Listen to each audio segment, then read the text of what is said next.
네, 모두 자리에서 일어나셔서 하나님의 말씀 함께 받도록 하겠습니다. 누가복음 5장 1절로 11절까지의 말씀입니다. 누가복음 5장 1절로 11절까지 있는 말씀입니다.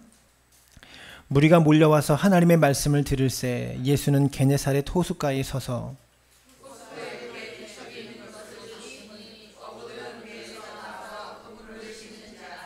예수께서 한 배에 오르시니 그 배는 시몬의 배라. 육지에서 조금 떼기를 청하시고 앉으사 배에서 무리를 가르치시더니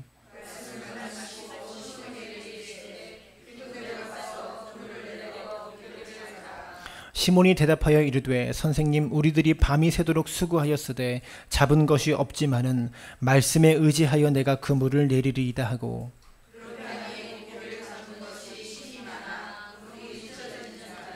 이에 다른 배에 있는 동무들에게 손짓하여 와서 도와달라 하니 그들이 와서 두 배의 체험에 잠기게 되었더라.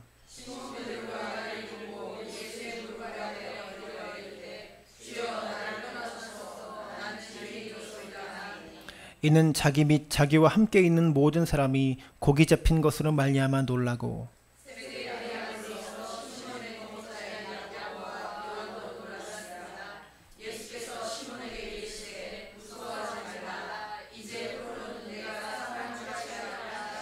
다 같이 그들이 배를 육지에 대고 모든 것을 버려두고 예수를 따르니라.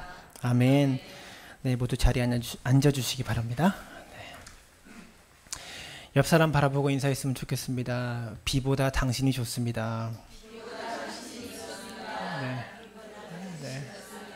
네. 네.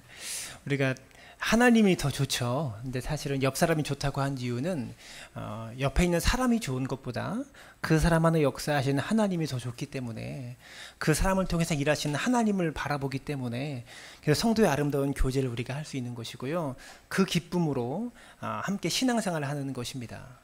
우리가 함께 교회 안에서 성도의 아름다운 교제로 우리 서로 간의 사랑으로 그런 은혜를 받아 누릴 수 있게 되기를 바랍니다. 비가 이렇게 많이 오는데도 나오신 여러분들을 사랑하고 축복합니다. 목사가 뭐 해줄 수 있는 건 없고요. 여러분들이 잘 되기를 위해서 제가 기도하겠습니다. 오늘 본문을 보시면 많은 사람들이 예수님의 말씀을 듣기 위해 몰려온 것을 알 수 있습니다. 얼마나 많이 몰려들었는지 사람들이 서로 막 밀치다 보니까 예수님께서 사람들과 조금 거리를 두고 말씀을 전하는 게 좋겠다라고 생각을 하셨던 것 같아요. 그래서 근처에 배가 있는데 그 배가 누구의 배였습니까? 3절에 보니까 시몬 베드로의 배였습니다. 베드로에게 가셔서 아마 물으셨겠죠. 내가 그 배를 좀 써도 되겠냐 물으셨을 겁니다. 배를 쓰려면 주인의 허락 없이 쓸 수가 없잖아요. 그래서 베드로에게 허락을 받고 배에 오르셨습니다. 그리고 주님이 우리가 마가복음 하브루타 성경 공부를 할 때 어떠한 모습인지 이야기했던 것처럼 사람들과 거리를 두셔야 됐어요. 예수님이 사람들이 너무 밀치니까. 그래서 사람들은 육지에 두고 예수님은 이 육지와 물의 경계, 강가의 경계선인 배 위에 올라가셔서 그 배 위에서 사람들을 조금 멀리 두고 말씀을 증거하셨던 것 같아요. 너무 가까이서 밀치면 소리도 잘 안 들리고 예수님의 얼굴도 보이지 않잖아요. 근데 배 위에 오르셔서 말씀을 증거하기 시작합니다. 오늘 이 부분을 좀 집중해서 보려고 합니다. 오늘 본문은 베드로가 예수님의 말씀에 순종해서 예수님이 깊은 데에 가서 그물을 던져라라고 말씀하셨는데, 그 말씀에 순종해서 베드로가 그물이 찢어지도록 고기를 많이 잡았다라는 것을 우리가 알 수 있죠. 그런데 그물이 찢어지도록 많은 물고기를 잡았다라는 그 이야기를 우리가 이해하기 전에 반드시 기억해야 될 것이 있는데요. 그 전날 밤 베드로가 밤을 새도록 고기를 잡았는데 단 한 마리도 잡지 못했다는 데 있습니다. 베드로가 평소에 고기를 잘 잡았으니까 평소 같았으면 이 배가 물고기로 가득했을 텐데, 그물 안에 물고기로 가득했을 텐데 유독 그날만큼은 베드로의 배가 텅 비어 있었다라는 겁니다. 평소에는 배에 물고기로 가득했는데 그날따라 비어 있는 날, 평소에는 그물에 물고기로 가득했는데 그날따라 그물이 한 마리도 잡지 못한 날. 그런데 가만히 보니까 오늘 예수님께서 베드로의 배에 올라가실 수 있었던 이유가 무엇이냐? 바로 그 배가 텅 비어 있었기 때문에 그렇습니다. 만약에 베드로의 배가 평소처럼 고기로 가득했다면 베드로가 올라가려고 허락했겠습니까? 아직 제자 되기 이전이었는데 배에 물고기가 가득 차는데 예수님으로 올라가도록 말이 안 나오네요. 허락했겠습니까? 하지 않았겠죠. 못 올라가셨을 겁니다. 그런데 유독 그날따라 베드로의 배가 텅 비어 있었기 때문에 예수님께서 그 배에 오르실 수 있었다라는 것이죠. 사랑하는 여러분, 이것이 바로 신앙이 주는 신비인 것 같습니다. 우리의 삶도 우리의 인생도 배라고 말할 수 있을 텐데요. 우리 인생의 배에 언제 예수님께서 우리 인생이라는 배 위에 올라오실 수 있느냐? 언제일까요? 가만히 생각해 보니까 내가 잘 나가고 내가 성공하고 내 인생에 많은 것들이 채워져 있을 때는 예수님께서 내 배에 올라오실 수 없는 것 같아요. 근데 반면에 오히려 내 인생에 텅 비어있는 그물 같고 텅 비어있는 배와 같을 때 우리의 인생에 예수님께서 들어오실 수 있는 자리가 있다라는 것을 기억하시길 부탁을 드립니다. 여러분의 인생도 한번 되돌아보시면 내가 주님 만났을 때도 바로 이와 같았을 것 같아요. 성공한 삶보다 실패한 삶이 주님이 들어오실 수 있는 삶의 자리가 있기 때문에 오히려 더 그것이 복받은 인생일지 모른다는 것을 기억하시길 부탁을 드립니다. 인생에 사실 너무 많은 것들로 채워 있는 분들, 돈으로, 명예로, 그 무엇으로 많은 것들이 채워 있는 분들, 여러분 그런 분들의 삶 가운데 예수님께서 들어가시기가 쉽지 않더라고요. 그런데 실패하고 돈도 잃고 명예도 잃고 건강도 잃어버린 그 사람의 인생이라는 배 위에 예수님께서 올라가실 자리가 있다는 것을 기억하시길 부탁을 드립니다. 제가 아는 분들 중에 저하고 친하신 분들 중에 대표적인 분들이 개그맨 이현주 집사님이 계십니다. 우리 교회 오셔서 간증도 하셨어요. 개척 초창기에 한번 오셔서 간증도 하셨는데 20년 전에 인기 스타에서 누군지 여러분 기억 못하실 겁니다. MBC 제1회 개그 콘테스트의 대상으로 입상했고 그때 이경실 씨가 금상을 타셨대요. 근데 이분이 대상을 탔어요.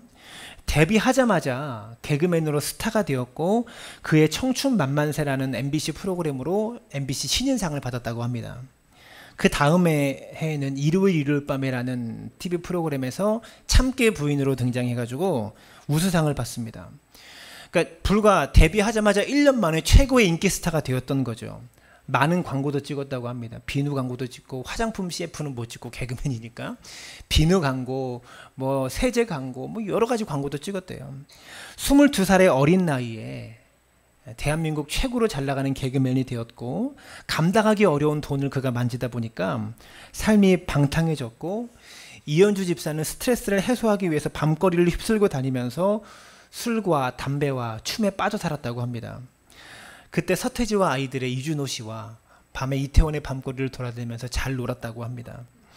그런데 이현주 집사에게 남은 것은 결국 알코올 중독과 폐결핵 진단이었다고 합니다. 그러던 중에 1933년 교통사고로 사중 추돌 사고가 나고 죽을 고비를 넘긴 후에 그의 삶에 하나님이 들어오실 자리가 생기기 시작합니다. 여러분 또 이어령 씨라는 분이 계신데요. 이어령 씨는 정말 배가 가득 차셨던 분인 것 같아요. 이분을 향한 칭송이 이렇습니다. 한국 최고의 지성인, 한반도 반만년 역사 가운데 가장 창조적인 지성인, 이게 인터넷에 나오는 이분에 대한 소개였어요. 그의 인생은 지식으로 가득했고 온갖 명예와 온갖 그런 것들로 가득했습니다. 88 서울올림픽의 조직위원장도 하시고 88 서울올림픽의 개막식을 이분이 기획하셨어요. 여러 가지 국가의 대소사를 맡으셨습니다. 근데 그의 삶이 이런 명예와 물고기로 가득했을 때는 주님 만나지 못했는데 이분이 어느 날 갑자기 예수를 만나셨는데 언제 만나셨냐면 자기의 딸이 갑자기 실명 위기를 겪습니다. 두 눈에 시력을 잃을 실명 위기를 딸이 겪게 돼요. 자기 인생에는 배가 가득 찼을 때는 주님을 만나지 못했는데 자기의 딸이 실명 위기를 겪고 갑자기 내 인생이 텅 빈 그물과 같을 때 그때 비로소 주님께서 들어오실 자리가 생겼다라는 것이죠. 한 사람을 더 소개하고 싶어요. 여러분 이 사람 아세요? 정근모 씨라는 분입니다. 이분은 진짜 대단한 분이에요. 이분의 별명이 평생 1등입니다. 1등만 하고 사셨던 분입니다. 당시 고등학교 비평준화 할 때 경기중학교와 경기고등학교를 수석으로 입학하셨던 분이에요. 심지어 고등학교 1학년 때 중학교를 졸업하고 고등학교 1학년을 딱 들어가서 6개월 동안 학교를 다녀보니까 배울 게 없는 거예요. 고등학생 수업이. 그래서 고등학교 1학년 1학기만 딱 마치고 학교를 자퇴합니다. 그리고 검정고시를 봐서 고등학교 1학년의 나이에 고3 수업까지 다 끝내신 분입니다. 그리고 남들 고1 나이에 대학교 시험을 쳐가지고 서울대 물리학과를 차석으로 합격했습니다. 고등학교 1학년 때 대학교 입시를 봐가지고 처음으로 2등 해본 거예요. 별로 놀라지도 않으세요, 여러분들? 대학을 마치고 미국으로 유학 가서 석사 학위가 없는 사람이 박사 과정에 들어갑니다. 그 박사 과정 보통 7년, 공부 잘하는 사람도 7년 이상 걸리는데 그 박사를 대학교 졸업하고 그 다음에 바로 입학해서 3년 만에 박사 과정을 마칩니다. 미국에서. 23살의 나이에 미국에서 교수를 시작합니다. 그리고 한국과학기술원 카이스트 설립을 추진합니다. 더 놀라운 것은 이 사람은요, 수업을 들을 때 필기를 안 한대요. 필기를 안 하고 듣기만 한대요. 이한이랑 비슷한 것 같아요. 필기를 안 하죠. 필기를 안 하고 듣기만 해요. 그게 이 사람의 공부 방법입니다. 지식으로 가득 찼어요. 근데 그의 인생에 예수님께서 들어가실 자리가 없으셨는데 그의 삶에 어려움이 닥칩니다. 그의 아들이 항상 채워졌던 것 같은 그의 삶에 텅 빈 그물과 같이 되어버리는데 그의 아들이 병이 듭니다. 아들도 IQ가 152의 천재예요. 근데 15살 때 신장에 문제가 생깁니다. 그래서 아버지가 자신의 신장을 아들에게 떼어서 줍니다. 그런데도 완치되지 않고 평생을 고통 속에 살아야 되니까 아들이 2번이나 자살 시도를 했다고 해요. 근데 죽지는 않았대요. 모든 것이 채워진 삶인 줄 알았는데 갑자기 하루아침에 그의 인생에 텅 빈 그물과 같이 되어버렸다는 것이죠. 바로 그때 모든 것이 채워져 있을 때 한 번도 찾지 않았던 예수님을 이 정근모 박사가 찾기 시작했다는 겁니다. 처음으로 교회를 찾아갑니다. 그리고 신앙생활을 시작하시면서 성결교회의 장로님이 되십니다. 우리 예성은 아니고 기성 장로님이 되셔요. 사랑하는 여러분, 혹시 여러분의 인생이 텅 빈 그물과 같거든, 텅 비어있는 배와 같거든, 이렇게 생각하십시오. 지금이 내 인생에 예수님이 들어오시기 딱 좋은 때구나, 이렇게 생각할 수 있게 되기를 바랍니다. 오히려 감사하셨으면 좋겠어요. 텅 비어있을 때 다른 주님 찾지 마세요. 술주자 주님 찾지 마시고 그분 앞에 자꾸 꺾지 마시고 살아계신 하나님을 찾으시면서 그렇게 주님 앞에 나아갈 수 있게 되기를 바랍니다. 여러분, 또 4절을 보시면 말씀을 마치시고 시몬에게 이르시되 깊은 데로 가서 그물을 내려 고기를 잡으라. 말씀을 마치시고라고 지금 말하고 있죠. 여러분, 주님은 오늘 베드로의 인생 가운데 가장 많은 물고기를 잡게 해주실 계획을 이미 가지고 계셨어요. 근데 그 기적을 언제 보여주셨습니까? 말씀을 마치시고 난 후에 그 기적을 경험하게 하셨다는 겁니다. 여러분, 저 같으면 능력을 먼저 보여줄 것 같아요. 능력을 먼저 딱 보여주면서 멋있게 먼저 보여주고, 자 베드로야, 봤지? 이제 내 말 잘 들어라. 나를 잘 따라와야 된다. 이렇게 말씀하실 것 같아요. 그런데 예수님은요, 말씀을 먼저 주시고 그 말씀을 듣게 하십니다. 여러분, 이것이 하나님이 일하시는 방법이세요. 하나님은 항상 말씀을 먼저 주신다는 것을 기억하시길 바랍니다. 그리고 그 들은 말씀에 순종하고 따르는 자에게, 그 들은 말씀을 순종하고 실천하는 자에게 기적을 경험하게 하시고 능력을 경험하게 하신다는 것을 깨달을 수 있게 되기를 부탁을 드립니다.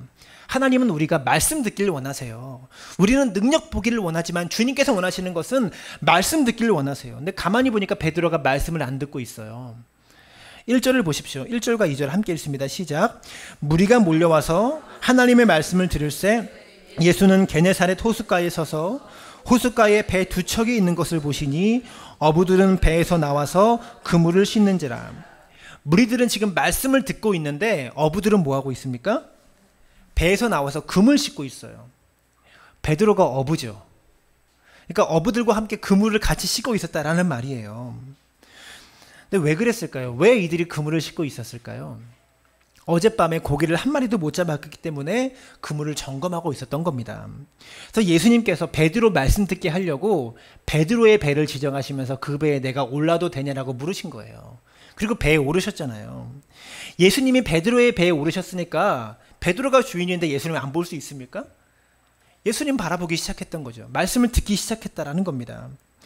베드로가 예수님의 말씀을 끝까지 듣고 예수님이 깊은 데로 가서 그물을 던지라고 말씀하십니다. 누가복음 5장 4절과 5절인데요. 말씀을 마치시고 시몬에게 이르시되 깊은 데로 가서 그물을 내려 고기를 잡으라. 시몬이 대답하여 이르되 선생님, 우리들이 밤이 새도록 수고하였으되 잡은 것이 없지만은 말씀에 의지하여 내가 그물을 내리리이다. 그럼 베드로가 밤새 수고했다 그랬죠? 밤새 열심히 밤을 새도록 물고기를 잡았다고 그랬습니다. 근데 갈릴리 호숫가는요, 고기를 밤에 잡는데요. 낮에 잡는 게 아니라고 합니다. 밤에 잡는데요. 그것도 깊은 물이 아니라 얕은 물에 가서 고기를 잡는다고 합니다. 그게 갈릴리 어부들이 이렇게 어업을 하는 상식이었다고 해요. 그러니까 지금 예수님께서 주시는 명령은 한낮에 깊은 데로 가서 그물을 던지라는 명령은 상식적이지 않은 그런 명령이다라는 것이죠. 베드로는 밤새도록 고기를 잡고 낮에 그물을 점검하고 있었습니다. 왜? 또 밤이 되면 물고기 잡으러 나가야 되니까. 그러니까 지금 예수님이 주시는 명령은 상식적이지 않은 그런 명령이다라고 하는 것이죠. 그런데 한낮에 고기를 잡을 수 없는 한낮에 상식적이지 않은 그런 시간에 말씀에 의지하여 베드로가 그물을 던지겠다라고 대답합니다. 저는요, 이게 궁금해요. 도대체 예수님의 말씀을 듣고 베드로가 이 말씀에 순종하는데 예수님께서 어떤 설교하셨을까? 어떤 말씀하셨을까? 궁금합니다. 아마도 예수님의 설교가 이거였을 것 같아요. 여러분의 인생이 내 상식과 내가 갖고 있는 지식과 맞지 않더라도 하나님 말씀에 순종해 봐라. 하나님 말씀에 의지해 봐라. 이런 설교하지 않았을까? 했더니 베드로가 정말 상식에 맞지 않은 말씀을 하시거든요. 그러니까 순종하고 던져보지 않았을까? 이런 생각 저는 합니다. 오늘 저희 교회에 오시는데 한 집사님이 그런 말씀 하시더라고요. 지난주에 자리를 지켜라. 지난주 누구 설교했죠? 도마 이야기하면서 의심 많은 도마가 아니라 자리를 지키지 않아서 의심할 수밖에 없었던 그 도마에 대해 설교하면서 여러분 자리를 지키는 사람이 되세요라고 설교를 했더니 그 설교 듣고 안 오시려고 하셨는데 비가 와서 오셨대요. 말씀을 듣고 순종하는 자에게 복이 임하는 거예요. 베드로도 마찬가지입니다. 무슨 설교했을까요? 보나마나 내 상식에 맞지 않은 말씀이라도 너희들 순종해봐라. 그러면 하나님께서 역사하신다. 이런 설교하지 않았을까요? 베드로가 아마 그 설교 듣고 자신의 상식에 맞지 않는 말씀인데 말씀에 의지하여 내가 그물을 던지겠습니다. 이렇게 대답했던 것 같아요. 그럴 때 그의 인생에 가장 많은 고기를 잡았음을 우리가 기억할 수 있게 되기를 바랍니다. 사랑하는 여러분, 내 생각과 내 상식과 맞지 않는 말씀이더라도 순종하시기를 바라요. 내 이익과 내 계산과 철저히 유비되는 일이라도 이것이 하나님의 뜻이면, 하나님께서 성경 가운데 말씀하시는 방법이라면 그것을 지키세요. 그것이 기적을 경험하는 하나님의 방식이라는 것을 기억하시길 바랍니다. 오늘날도요, 주의 말씀에 순종할 때 베드로가 경험한 이 놀라운 기적을 경험하고 있는 사람들이 있어요. 이것을 간증이라고 하는데요. 제가 한 분을 또 소개하도록 하겠습니다. 2001년도 1월 국민일보에 보도된 내용이에요. 이게 진짜 있었던 일인데요. 경북 영덕군 남정면 구계리에 구계교회라고 하는 작은 교회가 있다고 합니다. 이 구계리에는 800명 정도의 주민들이 있는데 그 중에 구계교회에 나오시는 분들은 이 당시 10명도 안 됐다고 합니다. 그 교회에 출석하시는 김상태 집사님의 강증이에요. 이분의 간증을 들어보신 분 계십니까? 인터넷에 한국판 베드로의 기적이라고 치시면 이분의 이야기가 떠요. 집에 가서 한번 들어보세요. 구계교회에 다니시는 김상태 집사님이 횟집을 믿음으로 개업했습니다. 근데 횟집을 운영하기 위해서는 물고기가 필요하니까 렌트비를 내고, 이 바다도 렌트를 한대요. 렌트비를 내고 이 그물을 설치했다고 합니다. 보통 횟집들이 그물을 그렇게 설치한대요, 다. 그래서 그 자연산 그 회잖아요. 그래서 그건 좀 비싼 것 같아요. 렌트비가 따로 들어가니까. 바다에 그물을 설치하고 7.5톤짜리 배도 샀다고 합니다. 근데 물고기도 안 잡히고 장사가 너무 안 돼서 짧은 시간에 빚을 무려 4억 6천만 원을 지었다고 합니다. 2001년도에 IMF 터지고 좀 몇 년 지난 일이니까 엄청 큰 돈이죠. 사람들이 조언을 합니다. 고사 지내야 된다. 바다 사람들이 미신을 많이 믿잖아요. 그래서 용왕님께 제사를 지내야 한다. 유광님께 제사 안 지내면 절대 너 장사 못한다. 그게 그 지역 사람들의 상식이었다고 합니다. 근데 김상태 집사님이 이렇게 이야기를 합니다. 나는 예수 믿는 사람이기 때문에 절대 그럴 수 없다. 사람들이 걱정하면서 김상태 집사님한테 이렇게 말해요. 속는 셈 치고 유황제 한번 지내봐라. 너 그래야 장사할 수 있다. 다 너 살리려고 하는 거지 우리가 괜히 그러겠냐. 다 너 잘되게 하려고 하는 말이지. 당신이 못하겠으면 내가 고사 지내줄 테니까 눈 딱 감고 절만 한번 해라. 딱 절 한 번만 하고 끝내자. 내가 다 준비해 놓을게. 근데 이분이 이렇게 말합니다. 하나님이 살아계시고 하나님께서 내 삶을 책임지실 것이기 때문에 내가 망하면 망했지 하나님이 싫어하시는 일은 절대 할 수 없습니다. 이렇게 말합니다. 게다가 본인이 지금도 4억 6천만 원의 어마어마한 빚을 지금 지고 있어서 자기 코가 석자인데 본인이 다니는 교회가 21년 전에 가건물로 지어진 교회였는데 21년 동안 수리를 한 번도 못 해가지고요. 비가 내리는데 비가 샜다고 합니다. 그러니까 이 당시에 21년이니까 1980년에 지어진 교회겠죠. 2001년도에 21년이니까. 그러니까 비가 내리는데 우리 교회처럼 비가 샜다고 합니다. 우리 교회는 침수가 2번 됐잖아요. 근데 상황이 나아지기는커녕 2000년 12월 27일까지 어음을 막지 못하면 부도가 날 그런 위기였다고 해요. 본인이 자기도 망할 판인데 하나님께 이렇게 기도합니다. 주님, 교회를 건축하게 해주세요. 제가 지금 지고 있는 이 빚 갚아주시면 제가 우리 국의 교회를 새롭게 건축하겠습니다. 이렇게 서원 기도까지 합니다. 그런데 12월 27일까지 어음을 막아야 되는데 부도가 날 위기였는데 2000년 12월 24일에 어음 결제일 3일을 앞두고 바다 그물을 체크하러 간 남동생에게 전화가 옵니다. 형, 우리 그물에 고기가 잡혔는데 잡혀도 너무 많이 잡혔어. 몇 마리가 잡혔냐면 120cm가 되는 방어대가 5,000마리가 그물 안에 들어가 있었다고 합니다. 왜 이게 말도 안 되는 일이냐면요. 바다가 이렇게 넓게 있지만 여러분 그 물고기가 다니는 길이 있잖아요. 그 길마다 그물들을 채집들이 다 설치한대요. 근데 이분의 그물이 맨 앞에 있는 게 아니라 한 가운데 있었대요. 이게 무슨 말이냐면 그물들이 많이 있는데 이 5,000마리의 방어대가 다른 그물을 다 피해가고 1m밖에 안 되는 이 집 그물 입구로 한 줄로 서서 들어간 거예요. 쉽게 말하면 5,000마리가. 이 불가능한 일이에요. 말도 안 되는 일이라고 하는 겁니다. 이 그물이 입구가 1m인데 맨 앞에는 25m래요. 점점 줄어들면서 여기가 1m인 거예요. 그래서 들어가면 다시 나오기 쉽지 않겠죠. 방어대 5,000마리가 한 줄로 서가지고 그러니까 맨 끝에 5,000마리는 하루 종일 기다려야 들어갈 수 있는 거예요. 그렇게 들어간 겁니다. 너무 신기한 일이 벌어진 것이죠. 그래서 어떻게 했냐. 신기한 거 다른 그물에는 한 마리도 안 들어갔어요. 이 집 그물에만 들어간 거예요. 그래서 어떻게 했냐면 자연산 방어 2,370마리를 7.5톤짜리 배에 가득 채워서 배가 가라앉도록 채워가지고 한 마리당 16만 9천 원에 팔았더니 얼마 나왔게요? 4억이 나왔습니다. 그 다음에 나머지 방어대를 다 싣고 와서 팔았더니 이번에는 경매가가 확 떨어져가지고 한 마리에 3만 원씩 팔았더니 1억 6천만 원. 합쳐서 하루에 5억 6천만 원이 생겼습니다. 놀라네요, 여러분. 역시 이런 간증을 참 좋아하세요. 네? 끝까지 신앙을 지키고 기적을 체험한 사람에게 사람들이 이 사람을 보고 이런 소문이 났다고 합니다. 이수쟁이가 한 방에 끝냈다. 그래서 하나님께 받은 5억 6천만 원 중에 5,600만 원을 11조하고 빚을 다 갚아버립니다. 그리고 한 달 뒤에 또다시 기적이 일어났는데 이번에는 그의 그물망에 5m짜리 밍크고래가 들어와가지고 잠을 자고 있었다고 합니다. 밍크고래 한 마리가 5천만 원이었대요. 약속대로 이 돈을 가지고 이분이 하나님의 성전을 짓는데 사용합니다. 넘겨보세요. 이게 이분이 건축한 국의 교회라고 합니다. 놀랍죠. 바다 사람들이 하는 말을 듣는 것이 아니라 하나님 말씀에 자신을 던져보았을 때 말씀에 의지하여 놀라운 기적을 경험합니다. 베드로가 2000년 전에 경험했던 이 놀라운 기적을 오늘날도 경험한 사람이 있다라는 것입니다.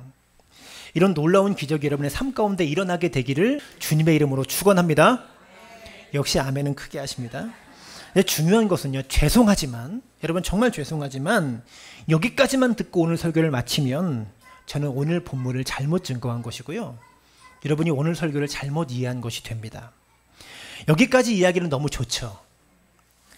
나도 예수님 말씀에 순종하고 살면 나도 내 인생의 그물이 찢어질 만큼 많은 고기를 잡을 수 있겠구나. 역시 예수 잘 믿으면 대박 나겠구나. 돈 많이 벌고 성공하겠구나 라고 생각하시면 오늘 본문을 잘못 읽은 겁니다.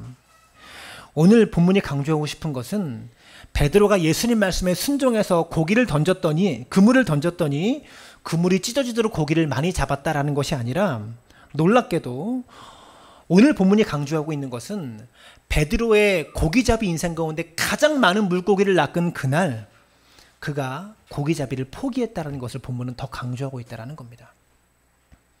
고기를 그토록 자신의 인생 가운데 가장 많이 잡은 그날 베드로는 고기잡이를 더 이상 포기하고 맙니다. 여러분 사실 이게 더 놀라운 기적 아닙니까? 그토록 고기를 많이 잡았는데 베드로는 더 이상 나는 고기를 잡지 않겠다라고 그날 결단했다라는 것이죠. 사실 이게 더 놀라운 기적인데 이 부분을 놓쳐버리면 우리는 본문을 잘못 이해한 것이 됩니다. 오늘 이후로 베드로는 더 이상 고기잡이의 일을 하지 않습니다. 이제는 모든 것을 버려두고 예수님만 따라다니는 제자의 삶을 살아간 날이 바로 오늘부터 시작되었다는 것이죠. 그래서 오늘 본문이 중요한 겁니다. 베드로의 그물에 많은 고기가 걸린 이 이야기는 소품일 뿐이에요. 이게 메인이 아닙니다. 예수님께서 잡고 싶으셨던 물고기는 그물에 가득 담긴 물고기가 아니라 베드로를 잡고 싶으셨다라는 겁니다. 그래서 오늘이 어떤 날이냐면 베드로의 그물에 자신의 인생에 가장 많은 물고기가 잡힌 날이기도 하지만 예수님의 그물에 베드로가 걸린 날이기도 해요. 여러분 우리의 인생에 벌어져야 되는 기적이 바로 이 기적입니다. 우리의 인생에 많은 물고기가 그물이 찢어지도록 잡히는 것도 놀라운 기적인데 주님은 그보다 더 여러분이 예수님의 그물에 걸리길 원하신다는 것을 기억하셨으면 좋겠습니다. 여러분 예수님의 그물에 걸린 베드로에게 변화가 나타나는데요. 세 가지의 변화가 나타납니다. 우리가 과연 예수를 따르는 제자인가 아닌가를 알아보려면 베드로와 같은 삶의 변화가 나에게도 있는가를 알아보면 됩니다. 첫 번째로 베드로가 예수님을 부르는 호칭이 바뀌어 버려요. 5절을 보시면 이 사건을 경험하기 전에 베드로는 예수님을 이렇게 부릅니다. 5절에 시몬이 대답하여 이르되 선생님. 베드로가 원래 이해했던 예수님은 선생님이셨습니다. 좋은 말씀 들려주는 분, 좋은 것을 가르쳐 주시는 분, 그냥 선생님, 그것이 베드로가 알고 있었던 예수님의 모습이었죠. 그런데 베드로가 이 놀라운 주님의 능력을 경험하고 나서 예수님을 바라보는 호칭이 바뀝니다. 8절을 보시면 시몬 베드로가 이를 보고 예수의 무릎 아래 엎드려 이르되 주여. 예수님을 부르는 호칭이 선생님에서 주님으로 바뀝니다. 나의 주인, 내 인생의 주인, 주님으로 바뀌었다라는 것이죠. 이게 놀라운 기적입니다. 두 번째 베드로는요, 예수님이 내가 누구인지를 깨닫게 됩니다. 내가 어떠한 사람인지를 깨닫게 돼요. 8절에 예수님의 능력을 경험한 베드로가 자신을 누구라고 부릅니까? 주여 나를 떠나소서 나는 죄인으로서이다. 자신을 죄인이라고 고백했다라는 것이죠. 여러분 이보다도 놀라운 기적이 어디 있습니까? 자기 자신을 죄인이라고 고백하는 것입니다. 나는 감히 거룩하신 하나님 앞에 설 수 없는 죄인입니다. 이렇게 말하고 있어요. 세 번째, 예수님을 위해서 모든 것을 버립니다. 11절에 모든 것을 버려두고 예수를 따르니라. 여기서 모든 것에는 그날 잡은 물고기까지 포함됩니다. 그날 잡은 물고기도 버려두고 예수를 따랐다라는 것이죠. 그동안 포기할 수 없었던 생계에 대한 걱정까지 다 내려놓고 예수님을 전적으로 따르기 시작했다라는 겁니다. 저는요, 오늘 말씀을 통해서 여러분에게 묻고 싶습니다. 우리가 예수님을 만난 후에 이 세 가지의 변화가 여러분의 삶 가운데 있는지를 좀 묻고 싶어요. 왜냐하면 이 세 가지의 변화가 일어난 자만이 주님의 제자이기 때문에 그렇습니다. 주님을 삶의 주인으로 모신 분, 내가 죄인인 것을 아는 사람, 인정하는 사람, 그리고 모든 것을 주를 위해서 버릴 수 있는 사람, 이런 사람만이 참된 제자일 수 있기 때문에 그렇습니다. 성경은 무리와 제자를 구분하고 있어요. 1절을 보시면 무리가 몰려와서 하나님의 말씀을 들을세라고 말합니다. 무리들이 있습니다. 무리가 무엇입니까? 스타에 열광하는 팬과 같은 거예요. 팬은 스타에 열광합니다. 팬의 특징이 무엇입니까? 인기 스타가 나타나면 열광적으로 그 스타를 쫓아다니고 좋아하다가 새로운 스타가 나타나면 갈아타 버리는 것이 팬의 특징이다라는 것이죠. 이 무리들은 다 팬입니다. 예수님 말씀이 듣기 너무 좋아요. 자신의 귀에 너무 달아요. 근데 팬들은 절대로 헌신하지 않습니다. 절대로 자신을 포기하지 않습니다. 자신의 것을 버리지 않고 희생하지 않고 대가를 지불하지 않는다라는 것이죠. 그냥 좋아서 왔고 싫으면 떠날 사람들입니다. 우리 사랑나무교회에서 신앙생활하는 여러분들, 팬과 같이, 무리와 같이 신앙생활 하지 않았으면 좋겠습니다. 좋으면 왔다가 싫으면 떠나는 사람들 되지 마시기를 주님의 이름으로 부탁을 드립니다. 여러분, 그런데 제자는 어떤 사람입니까? 아까 말했듯이 세 가지의 변화가 있는 사람입니다. 예수님을 나의 주님으로 고백하는 사람이다라는 것이죠. 이 고백 아무나 못합니다. 예수님이 나의 주인입니다. 내 인생은 내가 이끌어가는 것이 아니고 주님께서 이끌어 가시는 겁니다라고 주님께 나의 삶을 맡기는 것, 아무나 하는 것이 아니라는 것이죠. 두 번째, 제자만이 내가 누구인지를 압니다. 베드로가 자신을 죄인이라고 주님께 그렇게 고백하죠. 여러분, 근데 이게 진짜 놀라운 겁니다. 사람들이요, 자신을 죄인으로는 절대 인정하지 않습니다. 이게 절대 이해가 안 되고 인정도 못하는 그런 것이죠. 근데 진짜 주님을 제대로 만난 사람은 내가 죄인인 게 이해가 돼요. 내가 죄인인 것이 인정이 됩니다. 저도 모태신앙으로 태어났지만 주일학교 다니면서 신앙생활 하면서 이게 인정이 안 됐어요. 저 꽤 괜찮게 살았거든요. 죄 지을 만한 일 안 했거든요. 착하게 살았거든요. 중고등학교 다닐 때 술, 담배 한 번도 안 해봤어요. 다른 아이들보다 모범적으로 착하게 살았거든요. 근데 교회 가만히 가면 나보고 죄인이래요. 맨날 죄인이래요. 도대체 인정할 수가 없었습니다. 나처럼 착하게 사는 사람이 어디 있냐고 나보고 죄인이래요. 근데 제가 주님 만나고 나니까 내가 그렇게 죄 덩어리임을 알았어요. 죄를 사랑하고 죄를 향하고 싶은 경향성이 내 속에 가득하더라고요. 내가 죄인임이 인정돼야 정말 주님의 제자가 될 수 있다는 것을 기억하시길 바랍니다. 마지막으로 더 중요한 것, 예수님의 제자만이 대가를 지불합니다. 교회를 향한 대가를 지불하고요, 예수를 향한 대가를 지불하는 사람만이 제자가 될 수 있습니다. 내게 소중했던 것, 내게 가장 귀한 것, 내가 사랑했던 것, 생계의 걱정까지도 그거 내려놓고 주님 따라갈 수 있는 사람이 주님의 제자라는 것을 기억하시길 바랍니다. 베드로가 이날 제자 되었습니다. 그 전에는 포기할 수 없었던 그 생계의 문제를 다 내려놓고 예수님 따라갔기 때문에 그렇습니다. 이 전까지 베드로는요, 사실 베드로와 예수님을 알고 있는 사이였어요. 같은 동네에 살았기 때문에. 요한복음에 보면 예수님께서 갈릴리 가나 혼인잔치에 초대되시잖아요. 여러분, 초대를 누구를 합니까? 아는 사람만 하는 거예요. 근데 그 자리에 제자들도 함께 있었어요. 무슨 말이냐면 원래 같은 동네이기 때문에 원래 알고 지냈던 그런 사람이다라는 것이죠. 베드로도 예수님을 알고 있었지만 전적으로 예수님을 따라다니지는 않았던 것 같아요. 그냥 고기잡이도 하면서 말씀이 좋으니까 무리처럼 따라다녔다가 이날 예수님의 능력을 경험하고 나서 생계에 대한 걱정까지 다 내려놓고 전적으로 풀타임 사역자로 예수님을 다 따라다닙니다. 모든 것을 맡겨버리고. 그 전에 포기할 수 없었던 생계의 문제를 베드로가 이날부터 맡기고 예수님을 따라다니기 시작했다는 것이죠. 아까 말씀드린 그 김상태 집사님의 간증도 그의 인생에 가장 많은 물고기를 잡아서 그 기적이 의미가 있는 것이 아니고 그의 인생에 그 기적을 통해서 하나님의 살아계심을 알게 되고 하나님께 붙들린 날이 그날이었기 때문에 그 기적과 같은 간증이 그의 삶 가운데 의미 있는 간증이 되었다라는 것입니다. 오늘 베드로에게 있었던 기적이, 김상태 집사님에게 있었던 기적이 여러분의 삶 가운데 동일하게 일어나게 되기를 주님의 이름으로 축원합니다.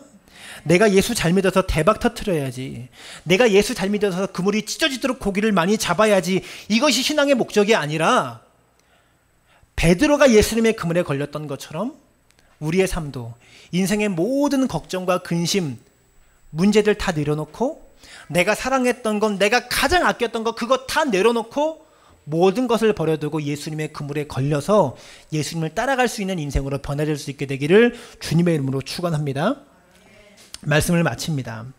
텅 빈 그물에 은혜가 있습니다. 빈 배와 같은 배의 은혜가 있습니다. 그래야 예수님이 들어오실 수 있기 때문에 그렇습니다. 주님 말씀 듣는 것이 먼저입니다. 기적을 경험하는 것이 먼저가 아니라 말씀 듣는 것이 먼저고, 그 말씀에 순종하고 말씀 따라 사는 자에게 하나님께서 능력을 베푸신다는 것을 기억할 수 있게 되기를 바랍니다. 물고기가 베드로의 그물에 잡힌 것이 중요한 것이 아니라 예수님의 그물에 베드로가 잡혔다는 것이 더 중요하다는 것을 기억하시길 부탁을 드리고요. 우리 모두가 예수님의 그물에 붙잡힌 자가 되어서 내가 내려놓지 못했던 것, 내가 사랑했던 것, 내가 포기할 수 없었던 그것 다 내려놓고 주님 따라갈 수 있는, 생계의 문제까지도 다 내려놓고 예수님의 제자로 주님과 함께 동행할 수 있는 믿음의 사람들 되어지실 수 있게 되기를 주님의 이름으로 축원합니다. 함께 기도하였으면 좋겠습니다.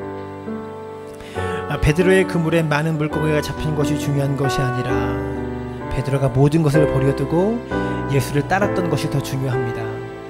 이 모든 것에는 그날 잡은 가득한 물고기까지 포함됩니다.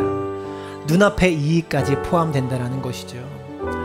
사랑하는 여러분, 눈앞의 이익 때문에 우리가 신앙을 포기할 때가 많이 있는 것 같습니다. 눈앞의 이익 붙잡으려고 신앙을 포기하고 다른 길을 선택할 때가 많이 있는 것 같습니다. 베드로가 그동안 멀찍이 예수를 따라갔지만 자신의 고기잡이 일까지 하면서 시간이 있을 때만 예수 쫓아다니면서 말씀을 드렸던 그의 인생이었지만, 오늘 이후로 전적인 풀타임 사역자로 하나님께 모든 것, 생계의 문제까지 다 맡기고 주님 따라가는 제자가 되기로 결단했던 것이 바로 오늘 사건이었습니다. 이 사건을 언제 경험합니까? 말씀을 듣고 난 다음에. 우리는 기적을 행해달라고 그렇게 기도하지만 주의 말씀 듣고 순종하는 자에게, 실천하는 자에게 하나님의 능력을 베푸심을 기억하시길 바랍니다. 그리고 그 기적 보고 멈춘 것이 아니라 베드로는 다 버리고 예수를 따랐다는 데 핵심이 있다는 것을 기억할 수 있게 되길 바랍니다. 함께 기도할 때, 하나님, 우리도 베드로처럼 모든 것을 버려두고 예수를 따를 수 있는 제자 되게 하여 주옵소서. 내가 포기할 수 없는 문제, 절대로 버릴 수 없다고 말하는 그것 과감히 버리고 예수님과 함께 동행할 수 있는, 주님과 함께 내 삶의 주인으로 주님을 모시고 살아가는 참된 제자 되어줄 수 있도록 하나님 역사하시고 붙잡아 달라고 이 시간 마음을 담아서 함께 기도하며 나아갑니다. 살아계신 아버지 하나님, 참된 제자가 되기를 소망합니다.